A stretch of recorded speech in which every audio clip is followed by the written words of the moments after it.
l'usine Mèche Amina, spécialisée dans la fabrication de cheveux synthétiques, tourne au ralenti. Depuis un mois, les salariés sont en grève pour protester contre des fins de contrat et de réclamer de meilleures conditions de travail. Après la fermeture de l'entreprise, pour retrouver leur emploi, les Coréens, propriétaires de l'entreprise, exigent des travailleurs des lettres d'excuses. Une affaire qui suscite de vives réactions. Pendant ce temps, le gouvernement se mue dans une curieuse attitude. Depuis plusieurs mois, les ouvriers de Amina Togosarl, communément appelés Mèche Amina, expriment, à travers une cessation de travail, leur exaspération face à la dégradation des conditions de travail au sein de cette entreprise installée au Togo depuis plus de 3 décennies. En effet, au début du mois de juin, l'Union des syndicats des travailleurs de la zone franche d'exportation, Usintrasof, a rendu publique une liste de revendications déposées sur la table des responsables de l'entreprise plusieurs semaines plus tôt et qui n'ont point été prises en considération. Il s'agit notamment de la régularisation de la situation contractuelle des travailleurs, la révision du mode de rémunération appliqué, en considération de la proposition des travailleurs par courrier en date du 18 septembre 2020 et la prise en compte des dispositions fixant les modalités des heures supplémentaires au Togo. Ce que nous vivons dans cette entreprise est d'une gravité extrême. Nous sommes traités comme des moins que rien. Les gens sont licenciés comme bon semble aux responsables de l'entreprise.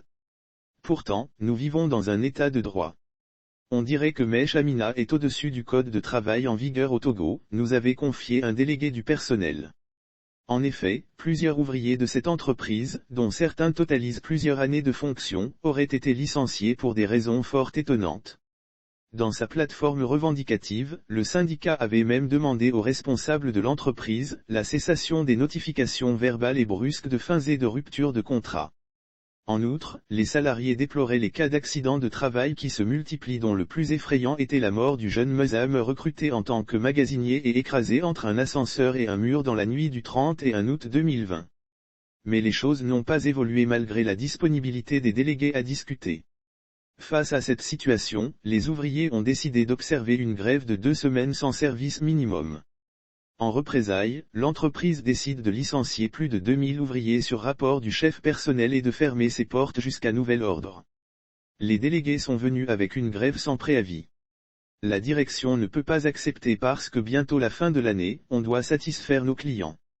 Nous sommes en train de perdre des marchés, a confié André Komivi Amouzou, responsable des ressources humaines à Mèche Amina, qui fait fi les revendications des syndicats. Pour réintégrer les ouvriers grévistes, l'entreprise a exigé d'eux de se mettre à genoux et de demander pardon à la direction. Plusieurs ouvriers se sont exécutés.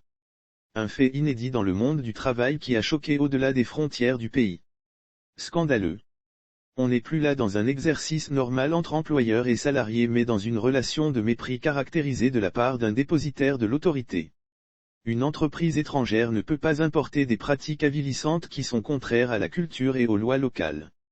J'invite les autorités togolaises à se saisir de cette grave situation qui choque les Togolais et à prendre rapidement des mesures vigoureuses pour les protéger dans leur dignité, a déclaré l'opposant Nasseniel Olympio.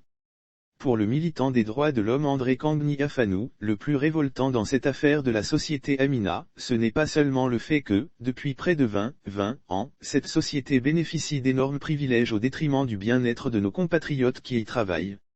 Le plus révoltant, c'est cette fameuse lettre de demande de pardon à genoux que les anciens employés sont censés rédiger avant de se faire embaucher à nouveau. Pour ce défenseur de droits de l'homme, c'est plutôt la société Mèche Amina qui doit présenter ses excuses à la nation togolaise. Il me semble que tous les leaders d'opinion de notre pays doivent se lever pour que ce soit plutôt la direction de la société Amina qui présente des excuses à la nation togolaise.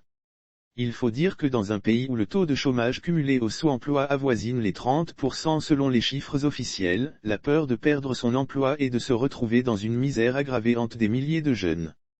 Ils sont donc prêts à tout pour garder leur emploi précaire. Conscientes de cette situation, certaines entreprises de la zone franche profitent de cette vulnérabilité pour faire subir les pires humiliations à leurs employés en toute violation du Code du travail. Les tentatives d'opposition des syndications n'y changent rien.